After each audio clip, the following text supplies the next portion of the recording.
Welcome, everybody. All right, it is my great privilege. I've known Faith now for about a year, and she has got a couple of really major hats that impact this community, and I do not want to steal her thunder, but I do want to hear thunderous applause for Faith. Let's give it up. Faith Reeves. Thank you, Alex. So my name is Faith, as everyone already knows. I am the Sustainability Coordinator for the City of Fairfield currently. I have played several roles in the community. I am on the Sustainable Living Coalition board and have been for many years. I also am a local grower. I like to call myself a farmer, but I really am a grower, an enthusiast, and I'm a soil nerd, which everybody hears that every Traction Thursday. I love working with growers, consulting with growers on how they can grow the most nutritious food possible to serve our community.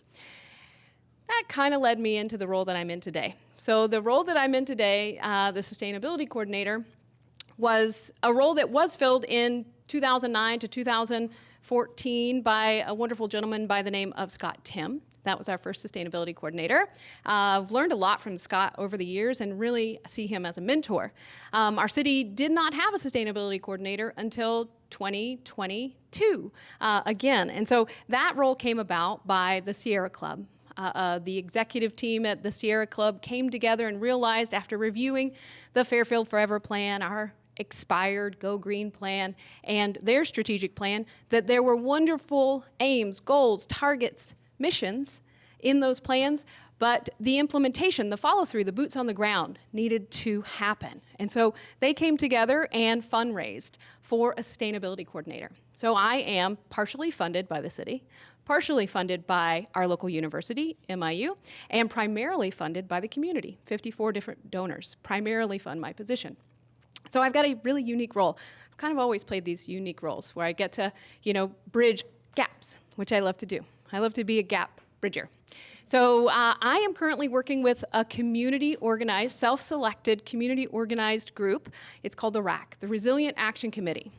This group rotates between 35 and 30 members, all volunteers, all members of the community with great domain knowledge in the areas of focus that they choose to orient towards, many professionals in their fields, all very passionate community members who have a desire to see the goals that we're seeing in those previous plans and the one we're writing now come forward into fruition.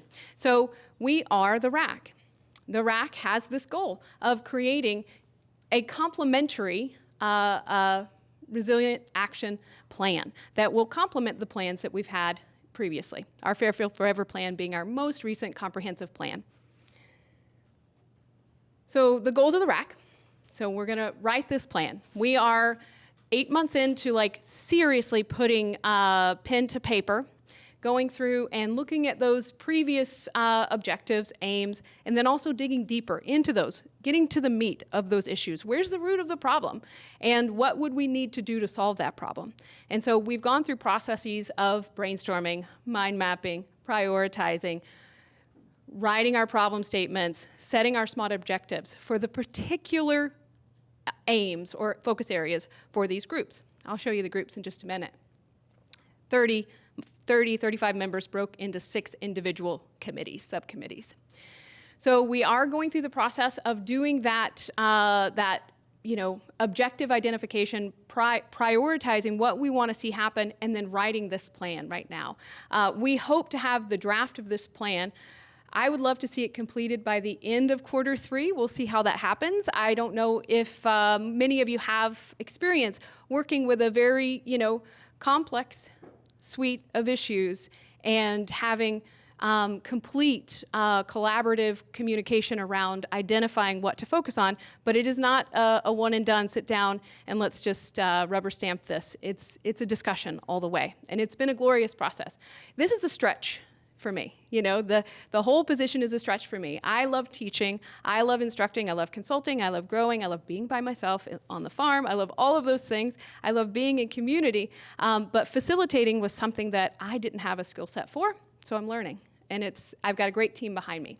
So again, we're taking the plans that we have in Fairfield created. We've done a lot of really great deep diving in the community. Recently, we have the Fairfield Forever Plan, our comprehensive plan, which was completed in 2019. It has a nice implementation suite. If you go to the very end of the Fairfield Forever Plan, you'll see in the appendices the implementation plan. So we're using that as guidance. We're also using our Rural Housing Readiness Action Plan that was done in 2023 as guidance. We had a previous housing assessments that was done. We're using that as guidance. We're also going through and looking at communities around the region, around the nation, who have sustainability plans, who have climate action plans, who have really forward-thinking comprehensive plans, and we're reviewing those. What have they done? We don't need to reinvent the wheel. We just need to identify where we want to go and what's the quickest and most efficient way for us to get there. So the process is this, stage one, going through and just clearly understanding what the problem is and writing a problem statement for those issues. Stage two, we are looking to see what does resilience look like within those thematic areas that we're focusing on. And then we're going to find those implementation partners that match those thematic areas as we move forward with this plan development. After we get the draft out of the plan, we're also going to have an implementation plan. Who are our community partners who are going to help us make all of these activities so in Fairfield? And this isn't just for 2025 and 2026. How do we build a sustainable, forward-moving progression with these ideas? This needs to be a living plan, something that's reviewed frequently, something that is assessed and brought forward in conversation regularly, something that we all are a part of. So these are our teams. These are our subcommittees. We have land use, and they're focusing on, well, you'll see a little bit further, but forward-thinking policy and planning, inventory of undeveloped spaces, collaborative decision-making. They're focusing, for land use. And they are a group of about 7 individuals. Our waste management team, a group of about 5 individuals, are primarily focusing on solid waste and organic waste, inappropriate recycling. So how do we really define recycling in our community? How do we maximize the opportunities that are out there for recycling? And how do we do more of it? How do we move more towards a circular system where we're not bringing in unnecessary materials that then end up in our landfill out in Richland? It's just not the way to go. How can we be more circular in our processes? Land stewardship, focusing on urban water quality, preserving conservation lands, how to really have continuity with those conservation lands that have already been preserved. How do we make sure that those lands don't come back into production if that's the goal of the current landowner, and if that is what is the next best? What's the next best for that land? Being mindful that contiguous habitat is extremely important, all the ecosystem services that go along with that, and as we move forward with extremes in climate, what does that look like? We're looking at buildings and energy. We need more tradespeople. We need more people with boots on the ground, working in the trades and making good money, having solid, full, fulfilling lifestyles in the trades. We need a lot going on with our housing, and our underdeveloped buildings, and we need those tradespeople available to do that work. We also need to have quality housing, whether that's for, on both sides of the income bracket. We need more low to moderate income housing, but we also need that housing that is, and workforce housing, so we can bring more families, we can bring more individuals into the community, but we also need more desirable housing in general. We have, with our housing studies, we have a lot of information around what type of housing we do have, and some of it's just out of reach, some of it's just not as desirable, and so just figuring out what is the community really seeking when it comes down to housing, and what would new members of community like to see happen. And then, building materials as well. How do we build buildings safely? Energy efficient, healthy homes, energy efficient, healthy buildings to work and live in. Enterprise Solutions and Community Connections, we're working around coordinating volunteer programs. We have some wonderful volunteer programs. We're very engaged community around volunteering. So sharing those opportunities, making sure that that is a more coordinated effort, that those that need the service that the volunteers can provide and those that are volunteering, that they're connected, that we are actually maximizing all of the opportunities that we have in the community with our wonderful volunteer programs. A thriving and economically viable community. What are we doing around entrepreneurship? What are we doing around startup businesses? How are we attracting, keeping, creating, and sustaining our entrepreneurs in the community? What do we need to do to help that continue? We are an entrepreneurial community in Fairfield. We have been for more than a century. And so it's really wonderful to keep that going. And then also we have this big issue of the division between our generations and the reality that we're moving away from analog news. We're moving away from print paper. We're moving away from landlines. We're moving away from even websites eventually. We're moving away from our normal, more ingrained ways to communicate and get information out into the community. And some individuals are kind of, only wanting to stay in one area. Some are only wanting to be in the newer area. How do we bridge that gap where we can get the information out there, whether it's resources, events, opportunities? How do we share what's going on and keep our community connected in that way? That's something we're really seeing right now. And Foodways, Barbara's a part of our Foodways group. We're looking to support the development of a very robust local food system. And that is going to come into play with the Southeast Iowa Regional Food Web, Bob's baby. We're really excited about that. Food security in general, Jefferson County is 12.4% food insecure. So those are individuals who are not able to acquire the necessary quantity of food in order to have a normal functioning, high-calorie life. That's not necessary. We are an agricultural state. We are very much an agricultural county. We have the opportunity to grow as much food as we need, and we have plenty of food in our community. We have a lot of resources available to make sure that food insecurity is not higher than that, but we could do more. So what can we do? And then small farm viability. Me being a very large proponent of regenerative agriculture, I want to see small farmers like Jeff be able to commit their sweat and their equity and their heart and soul to the land that they want to steward, and I want them to be rewarded for that. And so does the whole RAC, and so does the Foodways group. We want to make sure that our farmers are well taken care of. So just a little bit more of how that's matching up with our Fairfield Forever plan, how they align. This is the Foodways Subcommittee, and we have several areas where they align, but we could go a little bit further than what the Fairfield Forever plan was thinking might be a possibility. Yes, agrihoods would be wonderful, and yes, we want to have opportunities with zoning in single-family districts, for additional gardening and things like that. But how can we make it so? What are other communities doing to make that happen? Our waste management subcommittee. So Fairfield, our largest carbon footprint is the waste that we send to SEMCO. More than most other things. We send a lot of waste to SEMCO, and so how can we reduce that? And then how can we take this beautiful resource? It's not just the solid waste and the recycling that we're focusing on. We're focusing on organic waste as well. How can we take that wonderful organic waste, turn that into a resource for our community? We have many growers and gardeners in our community that would love to have high-quality compost. We don't have a composting system in our community that can handle that type of material. We would love to see food waste taken out of the equation. We don't want it going to SEMCO. We want it going back into our soil. We want that circular system to be functioning. And so we're working with a pilot with Galen at the Collective, where he's going to pilot a bokashi-style, small-scale, active aerated composting system. So we're working to see how that model works. Is that something that can expand? The Iowa DNR's rules right now keep us really small with the amount of material you can compost without a permitted site. We'd like to stay in that non-permitted site realm. The rules are being rewritten. We hope by the fall of 2025 we'll have advisement on how large of a site could be pulled together. So that's something that's really exciting and something that's I'm super passionate about. Enterprise Solutions, Community Connections, a lot of overlap here with items from the Fairfield Forever plan.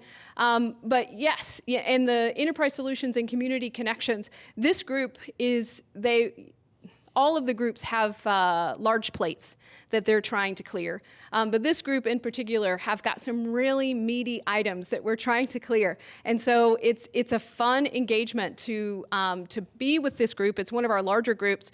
All of this needs to be ground truthed into the community. And so very soon you'll see us coming out with opportunity for feedback. We'll come with what our proposed issues are and our proposed objectives, what milestones we see coming forward, and how we would like to see this come about. But we're going to need input from the community very soon, so keep an eye on that. In the latter part of the fall, we'll be reaching out with community engagement opportunities.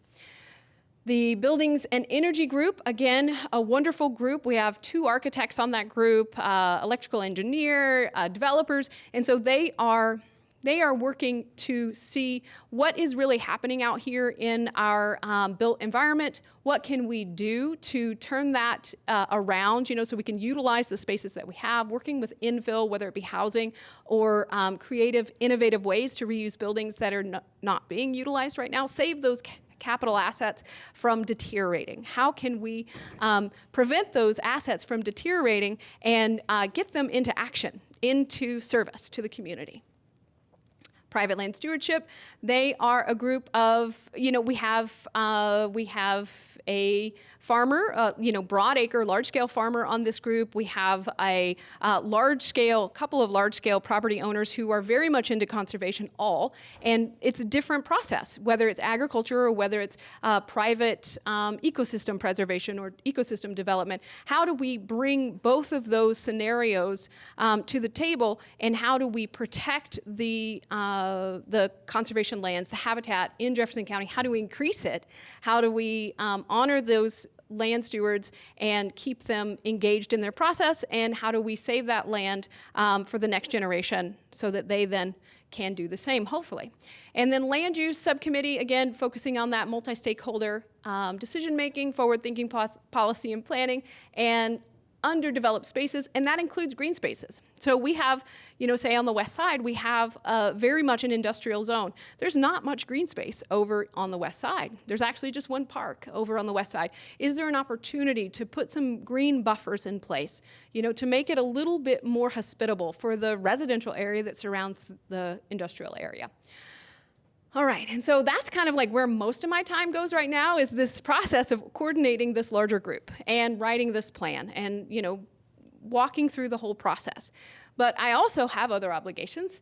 And so we have, in the last 8 months that I've been in the position, I've only been in the position for 8 months, I inherited this position. And so I am in the process of, kind of reconstructing it around my personal preferences, the way that I function and work, but I inherited a wonderfully designed system that has ticked along very nicely. But our Green Iowa AmeriCorps program was something that I also inherited. We have had 2 primary Green Iowa AmeriCorps members in the community for the last 11 months. That is Allison and June. And then over the summer, we brought on 3 more Green Iowa AmeriCorps members, Akaya, Ella, and Michelle. And so over the time, we, as their supervisor, we have been working on the research for the subcommittees. We're doing waste management research, we're doing ADU research, we're doing elder housing research for the Buildings and Energy Group.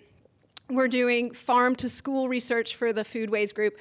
We're doing lots of inventories, lots of spreadsheets for the Land Use Group, because we need to know if we're talking about underdeveloped spaces, underutilized vacant lots. Where are they? How many do we have? Who owns them? What is it? And so we're doing a lot of that type of work, but also we've done some really great outreach in the community. We've really had a great opportunity. We've had 3 sessions at our community orchard. If you've not been to our community orchard, we have a community orchard that was put in 2012 by our previous sustainability coordinator, Scott Tim. It is a maturing food forest, in essence, our community orchard with over, I would say there's still 120 different trees out there, probably about, I don't know, 10 different varieties of, different fruit types and several varieties of each. We've also been working at our community garden, making a big difference there. We have a new community garden, that's another role. So I've been able to, be on the steering committee of our community garden. That is an extension of the work that I did in 2022 and 2023. I had an opportunity to facilitate and coordinate a community development block grant. It was a grant that was oriented towards supporting home gardeners in low to moderate income households to be able to develop their own home gardens. So we had over 150 participants in that particular program over that 2-year period. But this community garden is in essence an extension of that. We have our first city sanctioned community garden. It is at O.B. Nelson Park. If you haven't checked it out, please come and see. We have 36 different members who are a part of that. 10 of those are sponsors from the FGI program, sponsored members from the FGI program. So we're trying to see more of that food security come about. And then we've done some fun other opportunities. Each of the 5 Green Iowa AmeriCorps members have had their own professional development goals inside of their program, and so they're building on their own skills around sustainability. So future plans, we certainly want to see this plan come to fruition. This is not a foregiven conclusion that the city would want to implement what we bring forward, and so we have to be in constant communication with City Council, reaching out to the Board of Supervisors at the county. We need to touch base, on a regular basis. We need to touch base with the community members who this plan will impact. And so we need to know that we are on the right track. So as we are drafting this plan towards the end of the quarter here, we'll be continually out into the community. We've already been in front of council, and we'll continue to be in close communication with council. Development of educational and training programs. We'd like to see more workforce training. We'd like to see some collaboration between our educational institutions in the community, making sure that we're bridging those gaps and that we're taking the opportunities that exist and building on those. We also want to see those implementation partners and programs, taking the opportunities that exist and expanding those. So as we learned from the collective, Galen's pilot project, how can we use that knowledge to build our own larger systems in the community? And then how can we support Galen through his Bokashi brand development to make sure that we've got high quality compost going out to the community? It'll be a fun thing to educate around when that comes about. And then seeking and creating funding opportunities. And so that's not just grant seeking, but it's also how do we build capacity with our workforce? How do we build jobs in our community? How do we support more employers offering living wages in our community? All right, and so one such grant that we're looking at right now, this is an actual grant, and it's a big grant. We just recently presented to council on Monday for this grant. I asked the city if they would consider being our primary applicant. It's an environmental justice community change grant. They have agreed to be the primary applicant, so we're going to move forward with this process. We don't have the details nailed down yet, but it is going to be a fun opportunity to walk through with the city. This will be my first big grant, and I'm not going to write it. We're not going to write it. We have a team, the management team, that's doing the legwork for this, but we will hire a grant writer who has extensive federal grant experience. Thank you. Wow.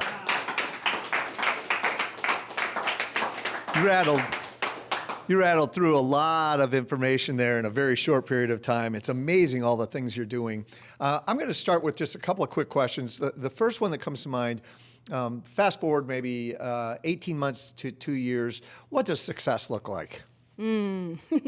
Well, it's interesting. So my position is, again, funded in a unique way, and it is, there's a term to it, term limit. So my position will potentially end November of 2025.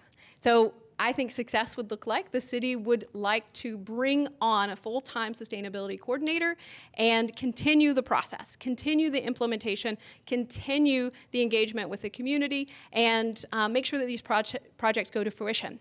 I would love to see that this EPA grant comes forward. That is going to bring a large chunk of funding into our community to take care of some really needed capital asset improvement for our community homeowners and for potentially for the city. It just depends on which projects they decide to choose, all oriented around community resilience and resilience around climate extremes, climate and pollution extremes. So yeah, success is a finished plan, a adopted plan by the city, an implemented plan, its implementation plan, accepted, adopted, and we're planning out, we're walking through this process saying, okay, year 1, year 2, year 3, year 4, year 5, year 10, this is what we would like to see. So I would love to see that really well fleshed out, and I would love to see collaboration with the community, getting engaged, knowing that this plan is for them and wanting to be a part of the fruition of what we all create. So if I'm a resident in Fairfield, what will be some of the things I will feel or experience or observe that will say, wow, look at the great work that this organization is doing? Oh, well, I would love to say that you would see our housing stock constantly being improved. I would love to say that you would see our square and our business district well utilized and looking lovely. I would love to say that you would see our grocery stores, our markets, and our farmers market really robustly thriving with local farmers' produce. Farmers that you could reach out to and give a call, local farmers. I would love to see that we have an engaged younger generation who feel connected, involved, and a part of their community, able to commit to being in Fairfield for the long term. And I would love to see families wanting to move to Fairfield because of what we represent and what we provide for their community. Wow, ambitious goals, ambitious goals. In a few more years, there'll be another presidential election. Just saying. Yeah. Questions from the audience. Questions online. Bob Ferguson. So Faith, you have a certain number of people who are formally on the RAC, but let's say someone here says, wow, this is really interesting. How do they engage? What plans do we have or afoot right now where we can engage more people? Yeah. So right now we have a monthly meeting. The Resilient Action Committee meets monthly, and we summarize what we've done over the last month, what we see coming up in the upcoming month. This is an open to the public meeting. You're welcome to join. You can reach out to me if you'd like at resilientff@gmail.com, or you can find me here at the CoLab anytime, and I can give you all of that information where you can attend this meeting. Just sit and audit, listen in, offer your commitment, that would be great, comments. And then if you're committed, if you feel like it's something that you can give time to, our subcommittees meet every 2 weeks. And so it's something that I certainly don't want to waylay the groups that have been committed for the last year of their lives or more, moving this process forward. I don't want to dilute the process. I want to add to the process. And so if you're wanting to be engaged, please reach out to me and we can see how we can get you plugged in. And again, community outreach will be coming very soon, and that's something that we haven't really designed. We've tossed around block parties, ward parties, different ways to engage the community in this particular plan development. So there will be a lot of opportunities through the fall and hopefully into the winter to have engagement. Very good. Faith, in the spirit of Traction Thursday and supporting entrepreneurship, what you are undertaking requires a degree of entrepreneurial decision-making, processes, et cetera. So whether you like it or not, I would call you a true entrepreneur. That being said, speaking to the audience about your entrepreneurial journey, what are some of the big takeaways you've learned so far as you've embarked this new role? Oh my goodness, stay organized. Use the tools that exist. Reach out to your predecessors and find out what work has already been done. Don't be afraid to look to other communities to mimic what they're doing, and allow yourself to have a team that wants to support you. Fantastic. And another quick question would be, as I travel across the state, I'm exposed to a lot of communities and a lot of initiatives very similar to this. What makes your Fairfield initiative different than what I might find in another similar sized community in the state of Iowa? Well, I've seen that many of the plans that are developed across, across the nation, traditionally you would hire a consulting firm. A consulting firm would collect all the information that they needed from the governing bodies. They would come into your community and do a couple workshops or surrettes. They would send out some surveys, and then they would map that very nicely in a well-developed plan, like our Fairfield Forever plan. And then you're handed off this plan, and good luck. You know? And so I feel like this is really different because we have engaged community members who are helping write this plan, who are helping, assist in the process of developing a plan that is for the community. And they have buy-in, they are stakeholders, they are willing to be a part of the process of growing a more resilient Fairfield. And so I feel like this is different. It is coming from it's not being handed to us. We're pulling it right out of the ground. It's organic. Yes. How about that? And another quick question that comes to mind, when we were making introductions and going around the room, Josh mentioned a survey that he is sent out to community members, business leaders, farmers, and anybody part of the sustainable ecosystem. How will those survey results impact what it is that you're working on? Oh my goodness. I think, certainly for the food waste group, we're going to learn so much. We're going to know who are the farmers and where are the markets, what can be expanded, what do we need to do, what funding opportunities need to happen right here in Fairfield to be a good node for that food web, that, regional 10 county, 11 county food web. How do we play our part? I feel like we'll see so much innovation coming out of that. I think that, someone like Jeff, who is taking his knowledge of, really high precision agriculture and orienting that to a scalable and doable system for a large or a smaller scale farmer. So, a small farm in Iowa is considered 400 acres. What does the 30-acre farmer do when they need to have, their planter solution injected alongside their no-till drill? How do they do that? And how could they ever afford a system like that? So someone like Jeff is like, okay, I know how this works at the uber precision agricultural scale. Okay, so I'm going to take this equipment that I've purchased that is tried and true, hardcore, going to live forever, but more, used equipment, smaller scale, and I'm going to build a system that works the same way. So how do we support that innovation? How do we see that innovation coming forward with our value add, with our aggregators, with our distribution system? How do we bring innovation into that? So we'll be gleaning opportunities to build workforce around that. Sounds fantastic.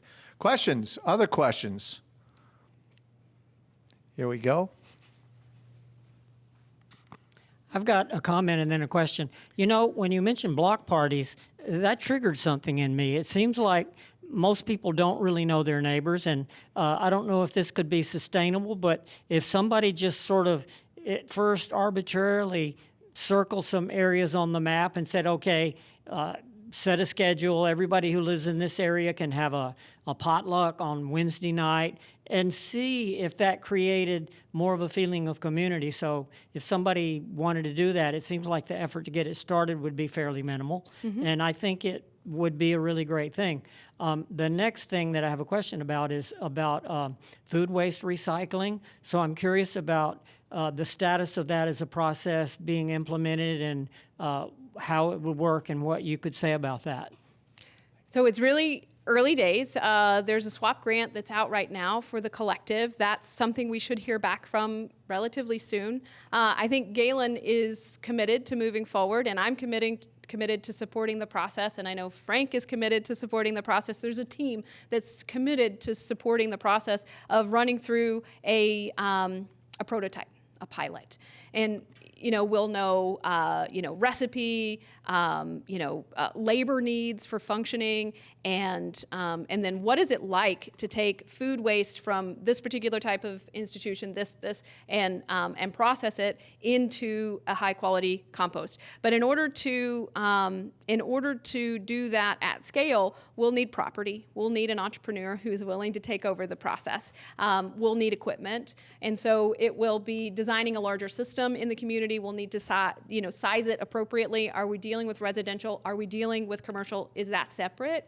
When it comes down to the DNR rules, when it comes down to volume of what we could take on, we have had in the past a wonderful student of Elaine Ingham's who had abundant biology compost, and he was making hundreds of thousands of tons of windrow, thermophilic compost for the community. It was a permitted site. It was complex. It was complicated. It was hard to facilitate, to get that volume of material, to have that be, to have it pencil out.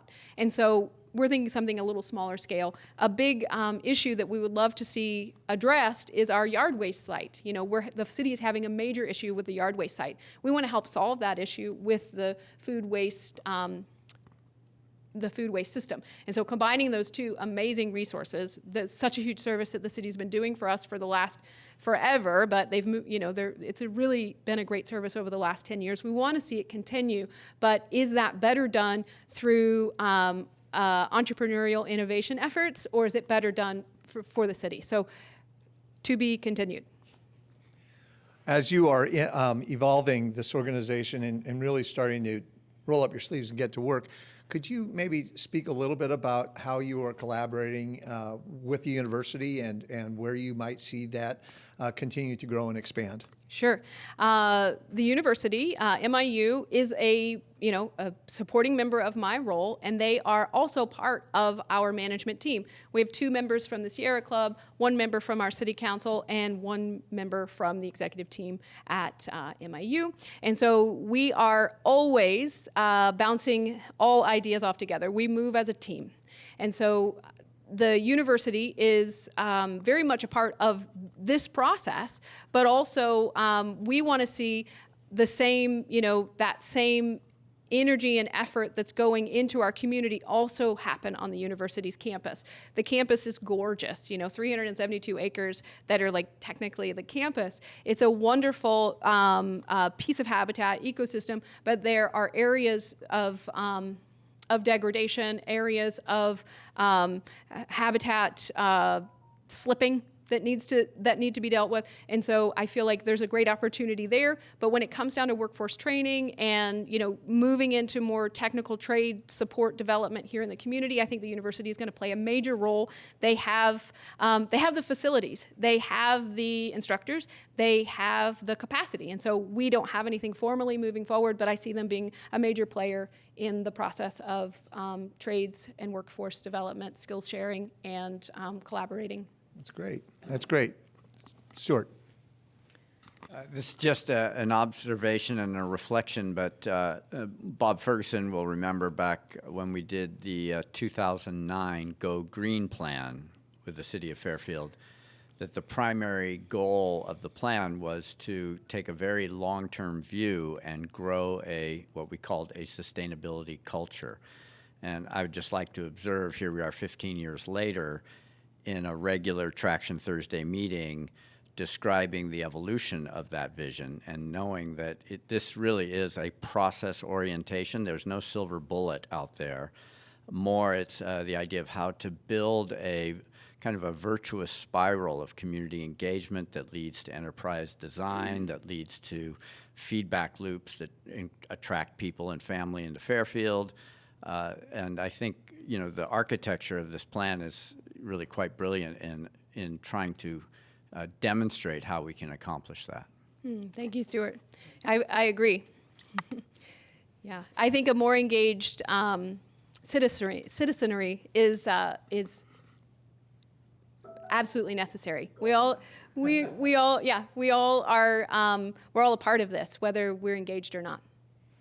So I just want to acknowledge that you must have a tremendous amount of frustration for the long timelines on all of these projects, whereas the project you just talked about with the city mulch and the composting system, why can't that be done in the next 6 months? Like, why is it that we have to wait for this and wait for this and wait for this when it's a wonderful opportunity for the banking system in this town to support entrepreneurs to do this thing now?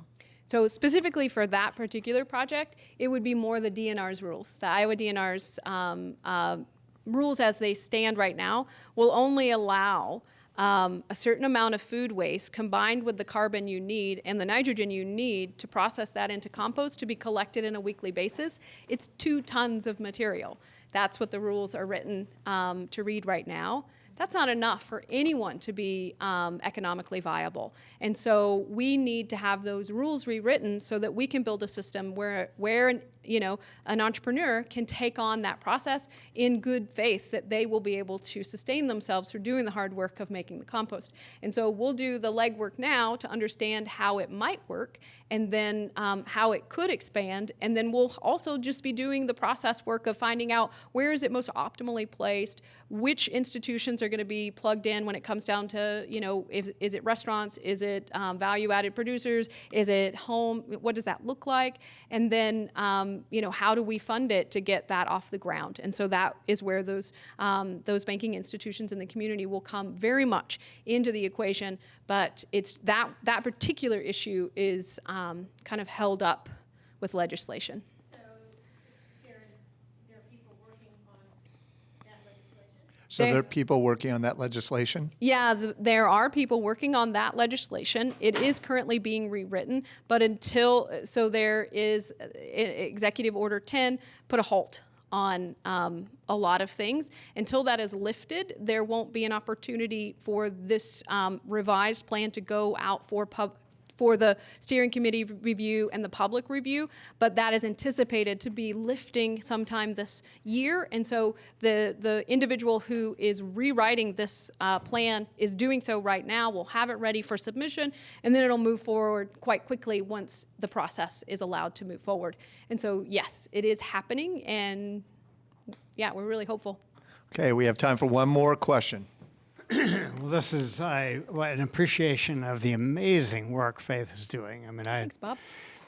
round of applause for that, for sure. Thanks, guys. And an observation that our community is a great example of Goethe's observation that but start and help will come in uncommon hours. And it really actually is the way we do things. And I have a fun thing to report that we have been quietly working with a group inside of Hy-Vee, and I now have permission to make it public that Hy-Vee on a phase 1 level will be fully engaged in a meeting to move the food web forward. It's going to happen on the 18th. There's only a certain number of spots, so it's a very remarkable thing, and that came from one person connecting to another person who connected to his son, and we just got sanction basically from the highest levels of C-suite for Hy-Vee to be involved. So it really happens. Great work, Bob. Great work. Well, Faith, one of the things that I profess when I work with individual business owners, founders, startups, is the fact that to be a successful entrepreneur and a successful startup business and successful business, it takes a team. It is not an individual. And by evidence of your plan and your connection to the community, you are a tremendous example of being a smart entrepreneur working within the community. And I just want to applaud you one last time and thank you again Thanks. for speaking at Traction. Thank you. It was My very pleasure. good.